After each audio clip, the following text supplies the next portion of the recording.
खारगे जी, आपने बड़ी सही बात बोली। जहां तक आप हमारी मदद कर सकते थे उसी लेवल तक मदद की। देखिए, ये चुनाव इंडिया गठबंधन और कांग्रेस पार्टी सिर्फ एक राजनीतिक दल के खिलाफ नहीं लड़ी थी। ये चुनाव हम बीजेपी, एक राजनीतिक दल, हिंदुस्तान के इंस्टीट्यूशंस, हिंदुस्तान का जो पूरा गवर्नेंस का स्ट्रक्चर है, इंटेलिजेंस एजेंसीज, सीबीआई, ईडी, ये सब, आधी जुडिशरी, इन सब के खिलाफ हम लड़े थे। क्योंकि इन सब संस्थाओं को, इन सब इंस्टीट्यूशंस को नरेंद्र मोदी जी ने और अमित शाह जी ने कैप्चर करा, धमकाया, डराया। प्रेस की तो मैं बात करता रहता हूं, आपको मतलब काफी बार कहा है कि आपका भी रोल रहना चाहिए, और उस रोल को काफी लोगों ने किया, काफी लोगों ने खुल के किया, काफी लोगों ने छुप के किया, और आपके इमोशंस कहां थे हमें मालूम है। लड़ाई संविधान को बचाने की थी, कॉन्स्टिट्यूशन को बचाने की थी। और मैं आपको सच बताऊं तो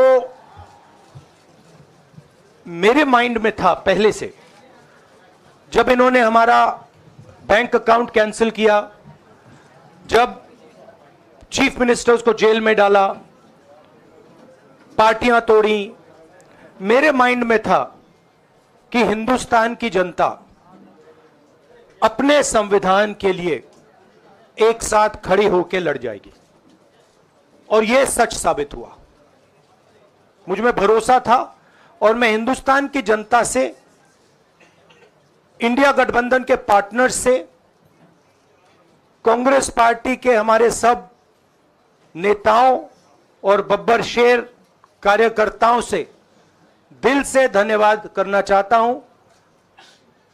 आपने संविधान को बचाने का पहला और सबसे बड़ा कदम ले लिया है। कांग्रेस पार्टी ने इस चुनाव में, कांग्रेस पार्टी के सब नेताओं ने 2-3 चीजें की।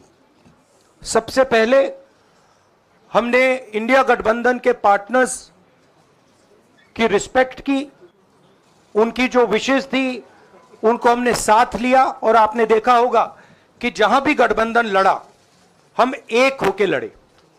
दूसरी बात, कांग्रेस पार्टी ने क्लैरिटी से हिंदुस्तान को एक नया विजन दे दिया है, pro poor vision, pro production vision. Hindustan को इंडिया गठबंधन ने साफ दे दिया है।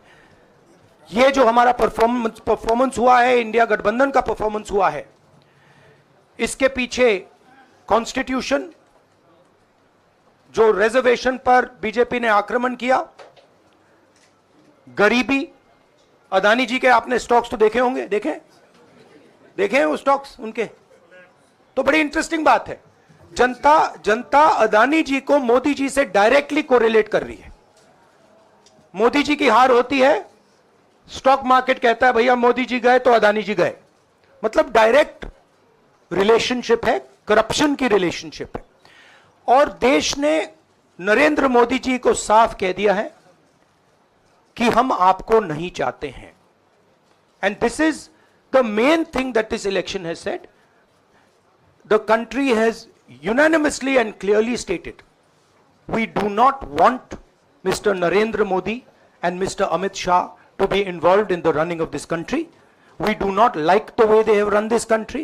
We do not appreciate the way they have attacked the constitution.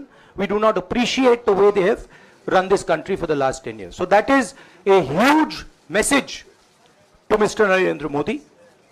I'd like to thank everybody who has participated in this election. I am extremely proud of the people of India. I'm extremely proud of the people who have resisted this onslaught on the constitution. और अंत में मैं आपको कह दूं कि इसको बचाने का काम हिंदुस्तान के सबसे गरीब लोगों ने किया है, सबसे गरीब लोगों ने किया है।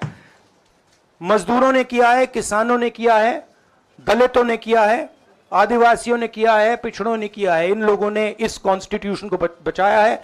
इस कॉन्स्टिट्यूशन, ये कॉन्स्टिट्यूशन देश की आवाज है। बहुत सारे लोग ने इसको नहीं बचाया, चुप रह गए थे, मगर हिंदुस्तान के सबसे गरीब लोग, सबसे कमजोर लोग खड़े हो गए और उन्होंने इस कॉन्स्टिट्यूशन को बचाया। मैं उनका धन्यवाद करना चाहता हूं, उनसे कहना चाहता हूं कि कांग्रेस पार्टी आपके साथ खड़ी है। जो हमने आपको वायदे किए थे, हम वो वायदे आपके लिए पूरे करेंगे। जाति जनगणना, महालक्ष्मी, ये हमारे वायदे हैं। धन्यवाद। शुक्रिया राहुल जी। आपको यह खबर कैसी लगी हमें कमेंट्स में ज़रूर बताएं। वीडियो अच्छी लगी हो तो लाइक ज़रूर करें।